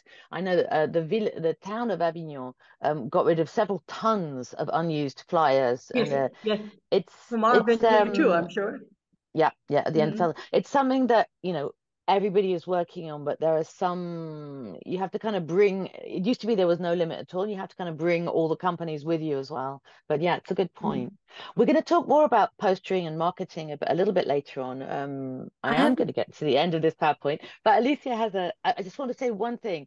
Just although the festival is nearly a month, we didn't mention this in the law part, you have to have one day of rest a week. It's not a continuous festival. You have to have one day off a week. This is great because you can go and see other shows. But this is French law. You can't do 7 days your show. So that means you'll have 21 or 22 shows during the festival. If you have a 50-seat venue, that means you need to get about 1,100 people. So if you're targeting, you're thinking not, oh my God, how am I going to do it? But I've got to find those 1,100 people are there somewhere. You just got to find them. Yeah. Anyway, Alicia, sorry, you were going to say something. Was that you or Matt? Oh. Does someone had a question? No. Okay. Should we move on a bit? I'll get to the end of the PowerPoint. We can all just talk. Let's talk. Well, lovely. So we're going to talk about this, about marketing your show. We've already brought this up a bit. So think about one thing again that is different from Adelaide. Well, perhaps it's not different from Adelaide. I don't know Adelaide, but from Edinburgh, most of the people you will see in the centre of Avignon are there to see shows. You can go up with your flyer and you can say, can I present you my show? Est-ce que je peux vous présenter mon spectacle? And most people say, yeah, okay. And you can pitch your show. Like, they're there to see things. They want to meet people. They want pictures. This does not happen in the street in Edinburgh, or only a little bit on the Royal Mile. Right? So giving out your flyers. Yeah, not in Adelaide. Okay. They're huge, busy towns. There are a lot of other people with other lives. Avignon is not the same. So you can go and actually directly meet people who then you see coming into your audience. Another company I'm thinking about, Tabara Papa, who are Italian, they had a really non-verbal show, lots of gorgeous images. They were trying to give out flyers in only one person spoke much English, much French, and it wasn't really working. It was really difficult. It was hard to get noticed. But they decided to take out a little speaker and in the street just stop, announce they were going to do something, and do a 1-minute extract of their show. That's what we call la parade. It's in the second thing. La parade. You can do, okay, there are restrictions on noise and everything, but you can do little mini presentations or go out in costume if you have masks, if you go out in a mask. And then people see what it is you're trying to do. And thinking before about what you're going to do as a parade can be really good. You know, what are you going to do? The Late Bloomers, a show had a hit last year with a show called Scotland. They went out, they didn't stop and do part of the show, but they went out dressed in their kilts, and they had a little speaker with Scottish music playing in one of their pockets, and they just had the costumes on, and they were giving out the flyers, and it just made an impact because it's really visual. So Michelle has said, is there a regulation about performing on the street part of the show as a teaser? Maybe somebody in the office, Julie, or somebody you know about est-ce que c'est interdit? I don't think there are. I've never seen anybody be stopped for performing a small part of the show. I've seen street performers argue with each other about whose turn it is to do the show in places where, you know, there are a set. There isn't a set street area run by like there is in Edinburgh. Anna, just sorry to interrupt you, but actually my question was around the la parade. It was around it's possible to do this parade and to prepare it, and okay, and there's no regulations rather than not to be so loud or just to have like I'm obviously there are regulations about if you have a huge amount of sound and people's windows break, you know, but like no, something reasonable that is pleasant. But that's you part can, of the fun. It's carnival all the time, carnival yeah, every day. yeah. You know, that's what But it is. for Whole instance, town. it's possible to stop for a small moment, like I don't know, 3 minutes on the street and do something. Yeah, sure. Okay. Yeah, this is quite possible. But I was You see asking all if the it was time. You see maximum. people walking around. There were these guys last year doing a show. They were just dressed in underwear. They like were going around together, pushing around a shopping caddy with music in it. I They're think I saw it. in their underwear, just Yeah, walking around, going, that's haha. true. I Yeah, forgot about it. Yeah. yeah. And you walk around. It's like permanent carnival.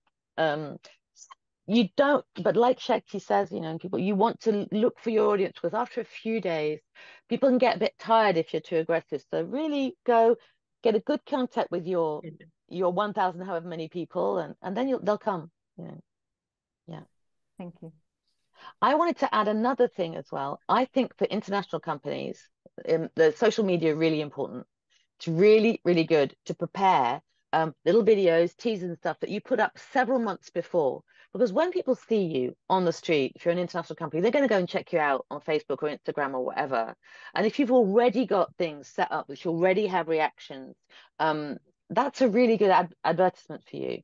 You don't have, like Venny says, the possibility of having a text that is known by as a French author or whatever, but people do go and like look up what your social media presence is like. And I know the late bloomers, that really helped. They had some great videos up. It looked great. People saw them in the street, they looked at the video, they bought the ticket. You know, they were sold already. If I can add something to that, Anna, Yeah. it's I think that social media, because at the beginning we had the huge mistake of thinking of the social media targeting the audience in Avignon and so on, to bring audience to the show and to inform what we were doing in order to catch new audience. And it didn't really work like that. It was more, as you said now, to have a very easy access to your social media, like to really have a very easy access on the flyer, and think about it like, what's the most important thing you want to show about your company, about your show? Because it's very tempting to put out pictures of you hanging out posters, flyers, and having a beer and so on. But if you want to use it as a tool to communicate with your potential audience, you have to be very careful what you do with that. I mean, you also can show a little bit of that, but then you have to really be careful, thinking that this is going to be the place where the audience is going to check what you're doing. Not especially your website. They are going to your Instagram or your Facebook. So think about it as what the people is going to look at to discover your company once they have the flyer. So the order is, I identify the person, I give them the flyer, they go to social media, they see what do, I do present the festival, and then they decide to come or not. So think about the social media in those terms is also very during the festival, because normally we use it, all the companies, we use it to communicate with our audience in general around the world, like to know what we are doing on that moment. But during the festival, I think it's very important to pay attention to that little detail. Yeah, I think you're right. I think when you post up the picture of you and the gang having a drunken evening, it's like, no, the audience go, oh, maybe not. No, you have to think about that. It's not wrong, but it's not useful. I mean, it's obviously much more useful a teaser. I mean, it's not wrong. Nothing wrong with that. Put that on your personal account, not on your subject. I also noticed that for late bloomers, they'd done some shows before coming to Avignon, and they'd put up a really nice teaser, and they'd had audience reactions, and it was several months before.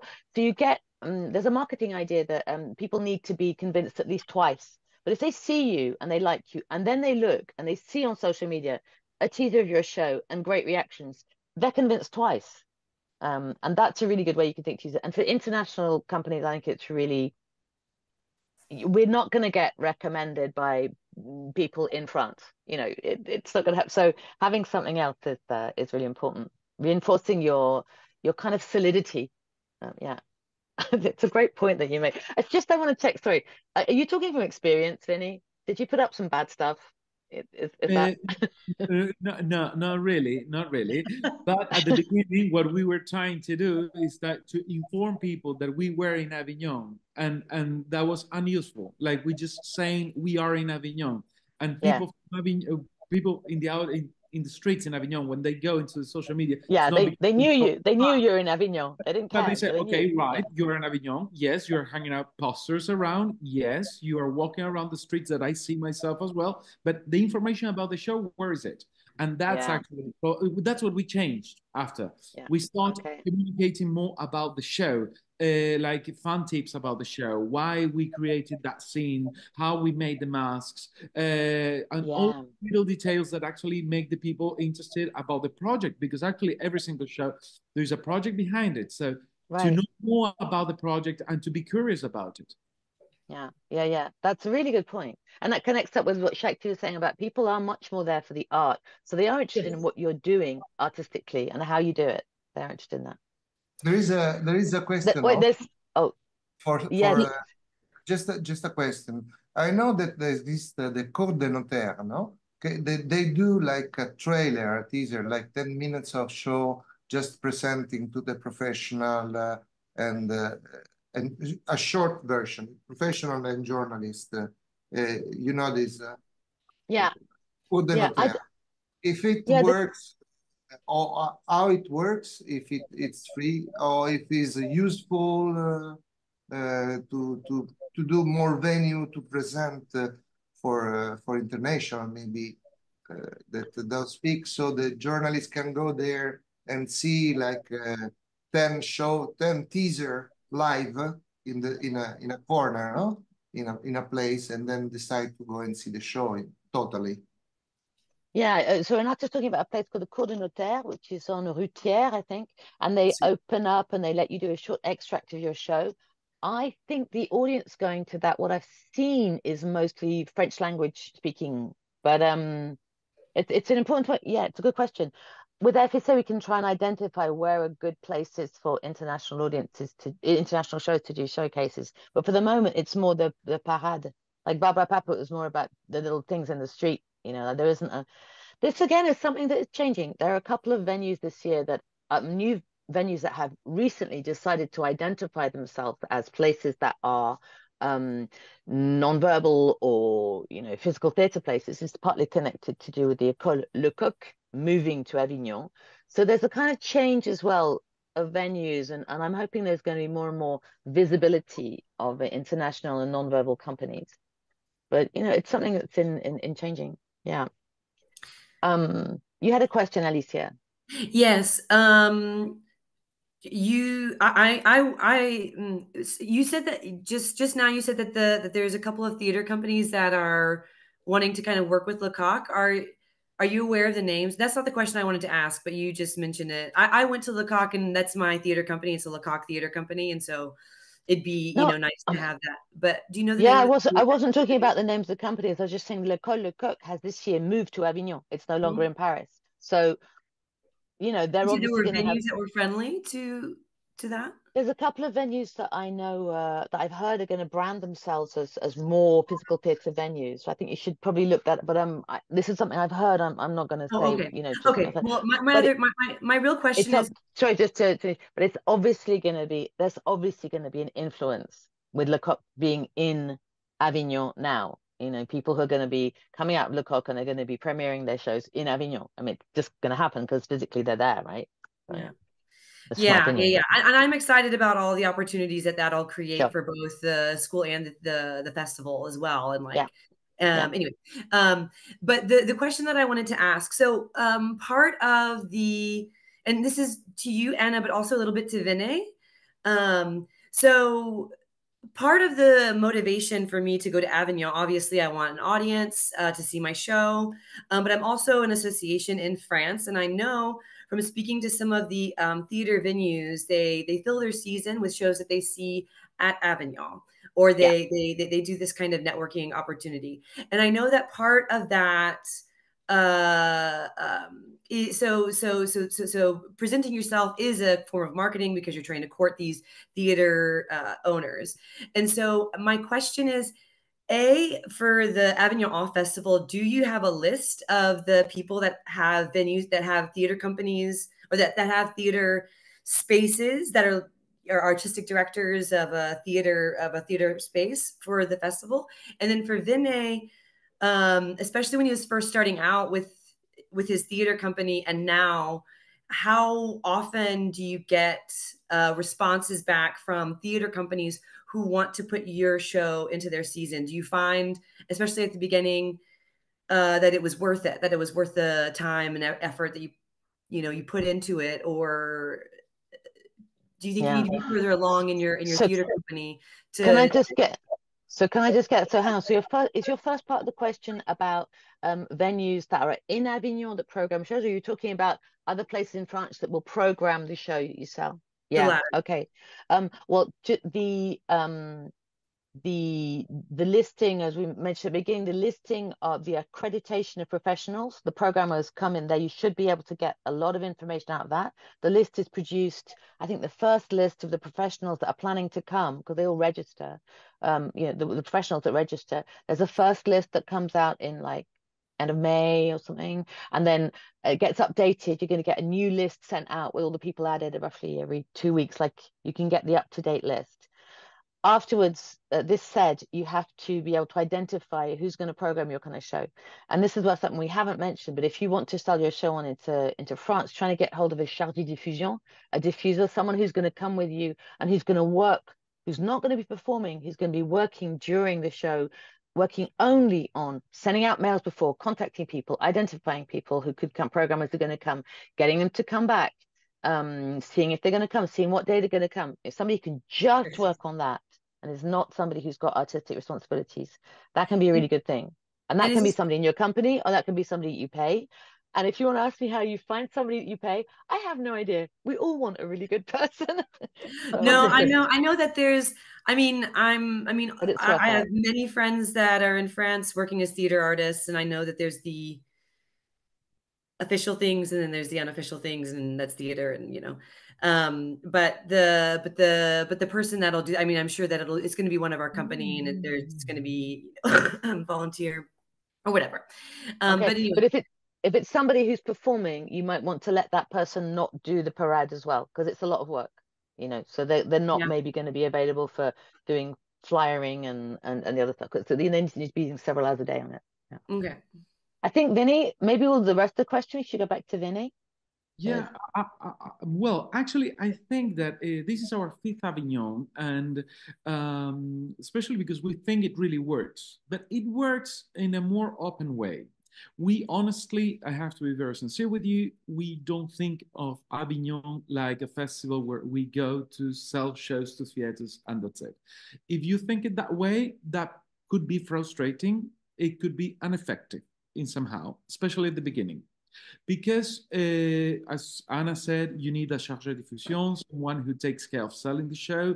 And that person, even though if it's someone from your company, great, but that person from your company doesn't have the contacts to have the programmers coming to your show to see it. So at the beginning, probably that the list of programmers that came actually to your show is not that big.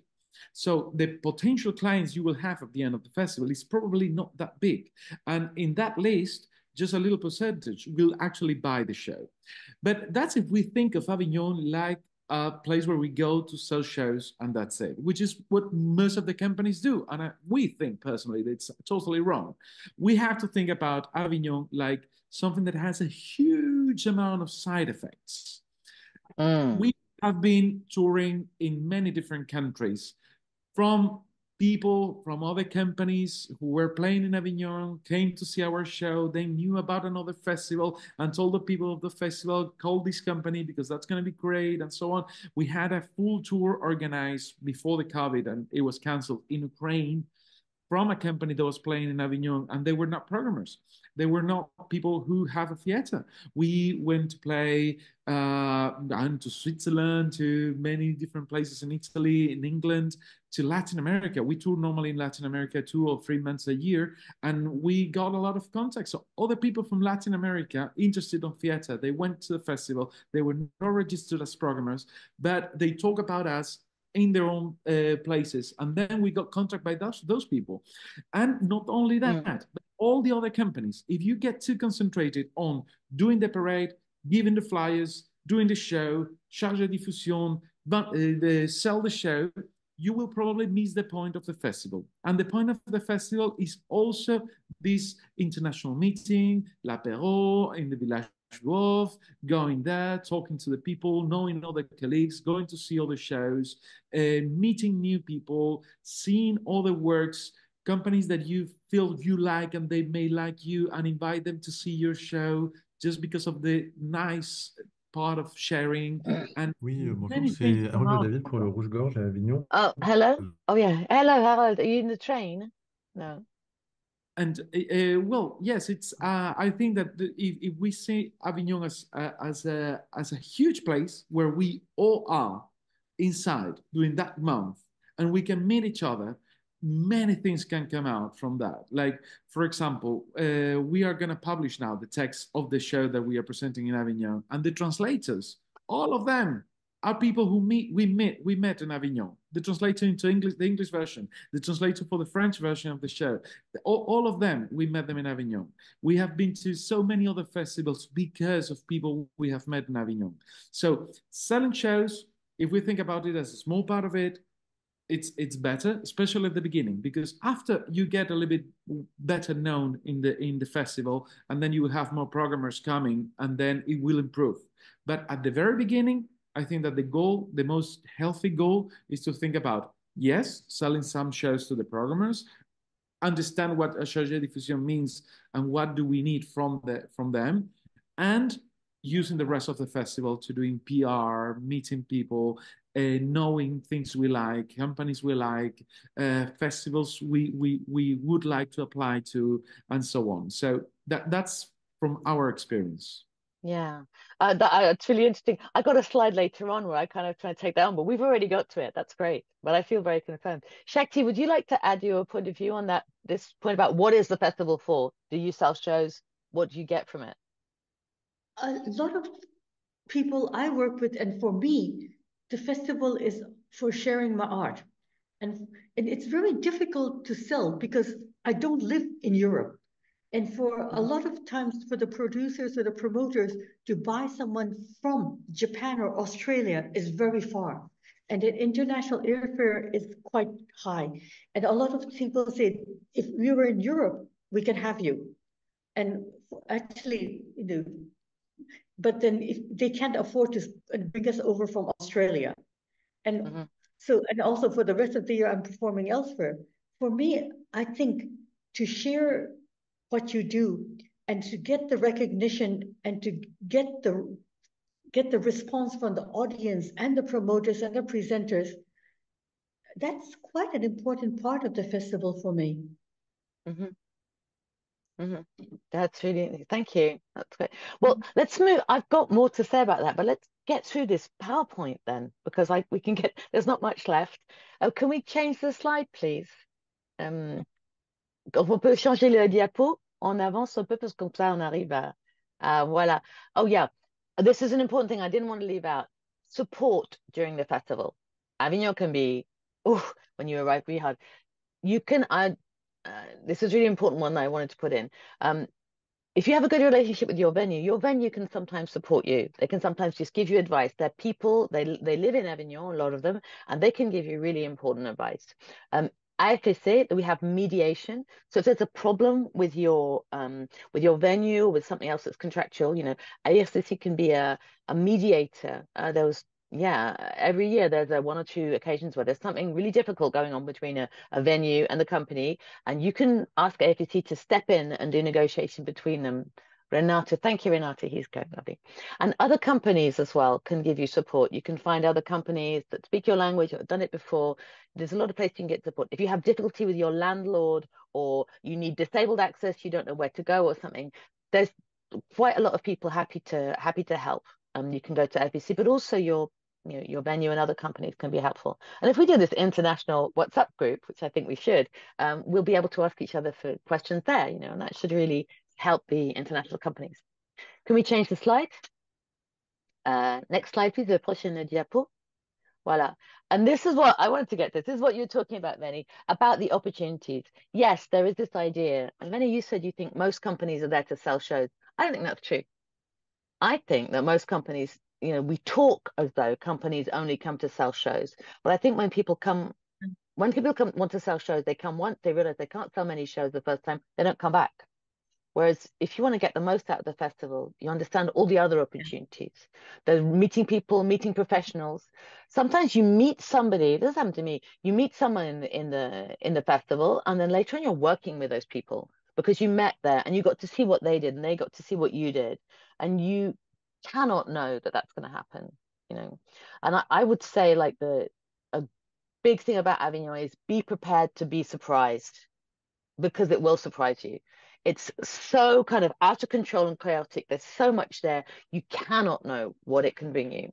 And if you come just to shell shows, it's a great idea, but you know, it's great, but it can be really hard. This said, it is possible. I know again, this company, the Late Bloomers, they've sold a lot of dates. They came to Avignon for the first time last year.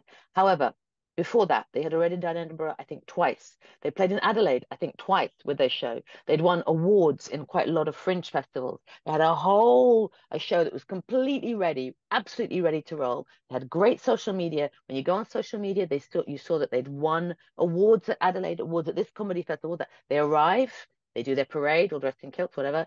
They were sold out on the first day. And they've sold a lot of dates because they also got a charge de diffusion. But they had done all that other work and their show was completely ripe. You don't have to be in that situation to come to Avignon and get a lot out of it. But you need to know where you are. And one of the great things about thinking about coming to Avignon is you have to ask yourself these questions. What is this going to bring me and my art and my company? What is it going to bring me? If I'm going in order to sell lots of shows, am I being realistic about how ready my show is and how ready I am? Yeah. And asking those questions is a great thing in itself, whether or not you decide to come, to get clear about what you're doing. So, is there another slide? Are we at the end? I think we've got another slide. Can we see the slide? Voila. And this is the end of the slide. We can move to a more general discussion. If you want to contact, there's a nice address mail there. You can ask questions there. There are plenty of people in the office who speak English, and you can ask more questions. The village, you can come and meet some of the people and ask questions there as well. So during the time, and if you're just going to visit, you can come and visit that as well.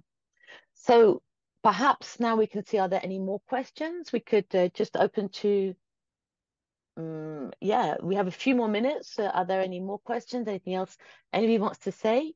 Or also, I'd like to also say that this Avignon is great because you get a lot from it, but also what's wonderful about Avignon is that people are there to listen to you. Yeah. They are also eager to find out where you come from, what you have to offer. And so there's a vast exchange there with the audience. They want to know where you're from, what you're doing, what your art is about. And they have lots of questions, and you can inspire them as much as you get the inspiration from Avignon. You also have the chance of inspiring people. Yeah, that's really true what you said. Oh, there's a question from Alicia. This is a huge one. How do you measure Olympics impacting the festival? I didn't mention at the beginning. The festival is normally in the month of July, the whole month of July. Pretty much the whole month of July, 3.5 weeks. Because of the Olympics, the festival has to finish on the 21st of July this year. Because all the festivals are stopping because of the Olympics. It's to do with, it's a national thing to do with national security, this, that, and the other. So the festival is earlier this year. So a little bit earlier. It stops on the 21st. Usually it goes to around 27th, 28th. So the festival is slightly earlier. Okay, this is one of the things that means that has an impact is that there are fewer companies coming this year because they think, oh, it's going to be difficult. And some venues who would normally be full already have not got all their slots filled. So I don't know if I should say this officially, but this could be a good year to try and negotiate, because they'd rather have somebody than have an empty slot that has no revenue at all. So there's venues might be more willing to negotiate prices this year. Accommodation might be more willing, that there are fewer companies committing to coming. I don't know. Other than that, it won't, I don't think there'll be 100 Olympics themed shows or anything. There might be one or two. So are there any more questions? Or Venez or Shakti, would you like to say anything? I had a question. I think you have. On one hand, I don't know if at some point there was a point about housing. I don't know if you already said it and I skipped it, or is there like something that we need to be really aware of, or get a contract. Make sure you get a contract. Okay. Don't just come with somebody who says, yeah, I've got a place to rent. like definitely get a contract. You should be able to have some kind of a housing contract. Somebody who is not giving you a contract, it might be somebody who's either doesn't really have what they say they have, or they're subletting their flat and they don't have the right to do it, and you may not be able to stay the whole month because they might have trouble. I know, Shakti, Vinny, you have things to say about housing? Yes, probably it's safest to go through a quote-unquote proper platform.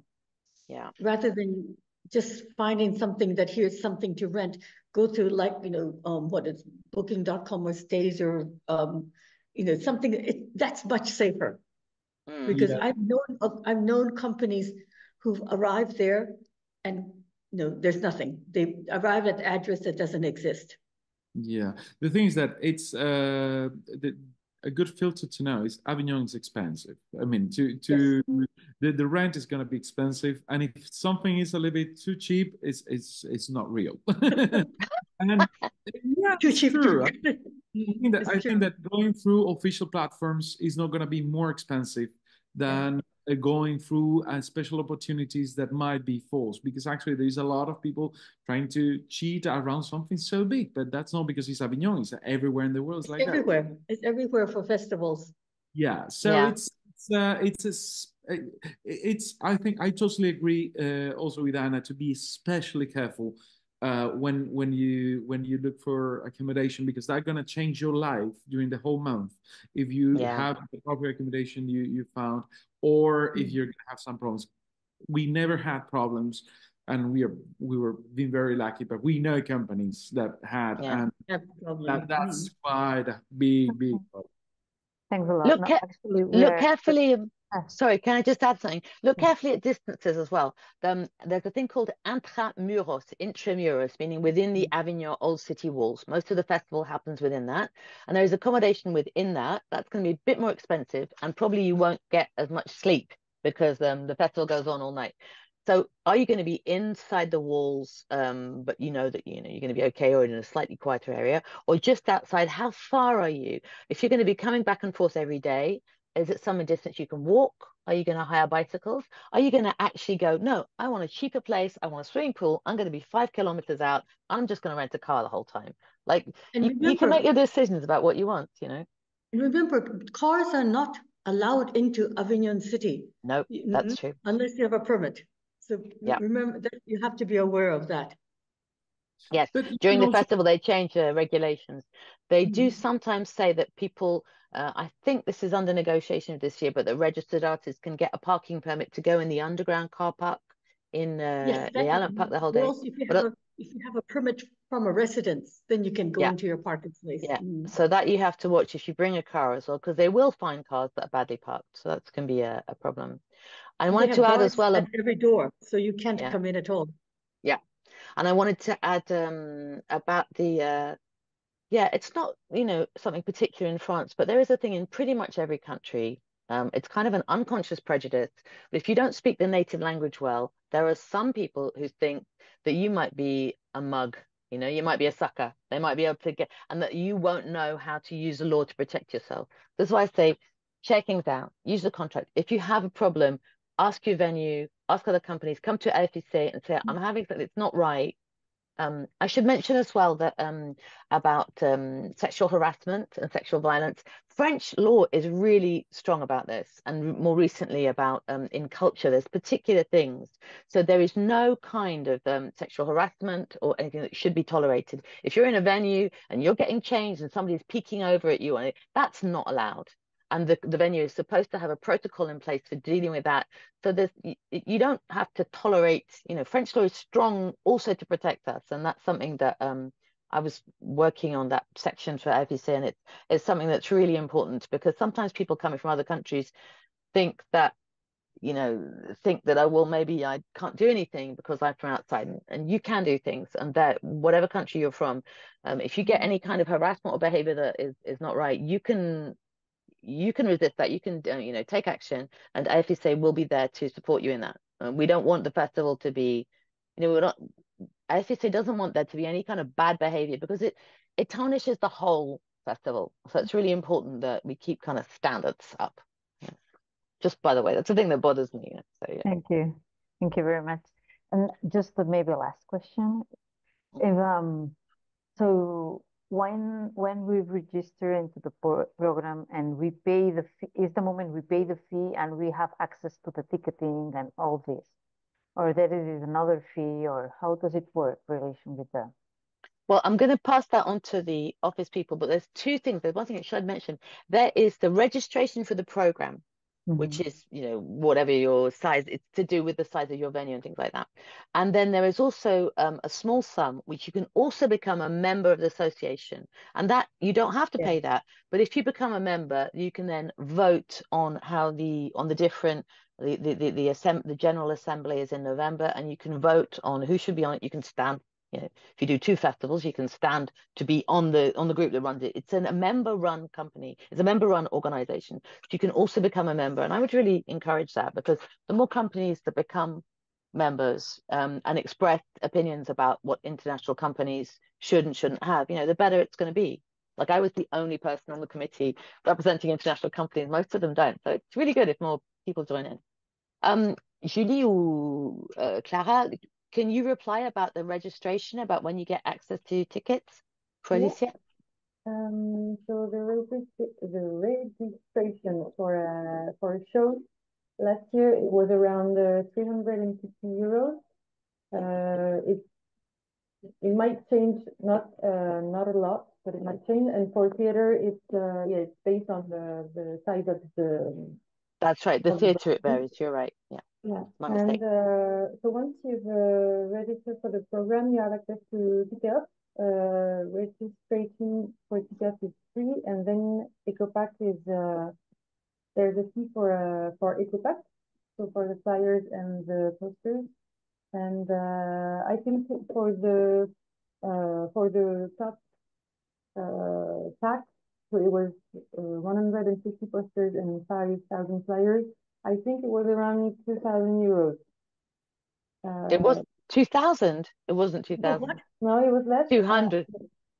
I don't think it was 2,000. 2,000 sorry, I think you mean 200. Yeah. Sorry, yeah, no. No, it's fine. It's fine. Just, you know, it's been recorded. We should get it right. Yeah. No, it was 200. I think it was even less, but and the prices this year will change a bit too. And so yeah, for the art services, I don't think there are any other fees. You have access to the scale.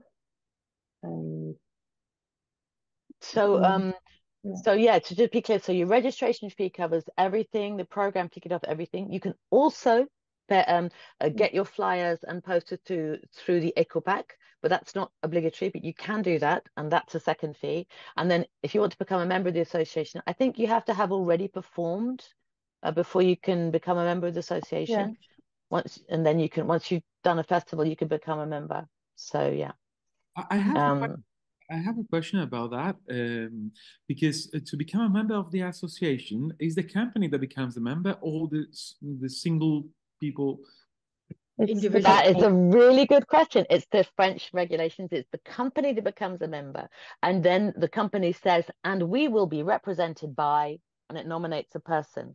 And so you can change the person, but the company is a member, just like the theatre is a member, and then they nominate a person to represent them. But that person has to be part of the association, because you know that No, you don't. You can be a salaried. I mean, I represent my association, but I'm not actually a member of the association. I'm just a salaried person. Yeah, quite often the company becomes a member, and usually the person who represents the company is one of the artists who comes every year, like often the artistic director, because it's the person who has experience of the festival who's the most important person to become a member. Yeah, sure. Yeah. Good. This has been really great. If there are any other important urgent questions, we can have them. But otherwise, as it's 12:05, we can wind up there. Thank you, everybody, for all the contributions, the really interesting questions. It's been quite fluid, so that's great. And I do want to say that every international company that comes, do come to the international days, get into the WhatsApp group. The more companies that give input about what we should be doing, developing the international section, the representation is an ongoing thing, and the more people who participate, the better it's going to be, and the quicker it's going to be great. So if you could add just a very last thing, and something very important and something very useful that I find in many festivals, which are much more smaller than Avignon, obviously, is when you have this possibility of creating networks where people can share not only their show, but what do they do. For example, we bring our show, that we organize a festival in Spain, we collaborate with a festival in Italy, we have another company there. So to bring also that information to those meetings is very useful, especially because of the working we were talking about. It's not just about selling the show I brought to the festival, but communicating what my company does in general, because maybe the connection points are somewhere else with any other production that we have or a festival we organize, and we could be interested on your other show, not the one you're bringing here. So bring this information and be willing to share them, because when we start young, we start talking about only our show and that single show that we are presenting there. So in these international meetings, that will be very interesting if we open it to more a networking in general of companies doing things, more than just a network of shows that are on the festival at that moment. I think you came. I'm just gonna. I think you had to join it because Venny was in a rehearsal. I think you joined the meeting after. I brought up an idea, which I'm very proud of. I think we should start an international company Avignon WhatsApp group, because I've been to some of the fringe festivals and there's often a WhatsApp group. It'll be huge. There'll be way too many people in it. But during the festival, that could be a thing where, as well as having the international evening, somebody could say, look, I want to do an international apéro at this place at this time. Who's going to come? You know, we could use it for networking. You know, I totally agree, especially if we define very, very clearly the rules of that group. Because the problem of many WhatsApp groups, especially when they are very big, is that it becomes a place where everyone speaks, and then you find a chat with 100 comments and you don't go through it, and then you just learn to ignore it. So if we make very clear rules, like you don't have to comment everything, you just have to post clear information, and not everyone has to comment. You can contact in private. Those things that then it's very useful, and I totally agree. It's like lovely. Okay, so Venny is going to help set up the WhatsApp group. The WhatsApp doesn't exist yet, but we're going to do it. Julie was like, we're going to do it. Okay, great. Julie, you heard that. Okay, well, on that note, then perhaps we should end. It's been really great for me. Thank you. Thank you very much, Shakti. Thank you very much, Vinny. Thank you as well. People you didn't speak so much, like Agnes and Clara and Julie, all the people in the office who prepared the PowerPoint, had meetings, got it all sorted. And obviously to the whole committee of AFPC and the whole project about supporting international artists and companies more. I'm so happy this is happening. I think it's just going to get better and better for international artists. And thank you all for being here. Okay. Thank you, Anna. Thank you, everybody. Bye-bye. Bye. Bye. I don't want to leave. I'm going to sit here. Anyway, I'm going to be there during the international festival. So identify my glasses and come find me.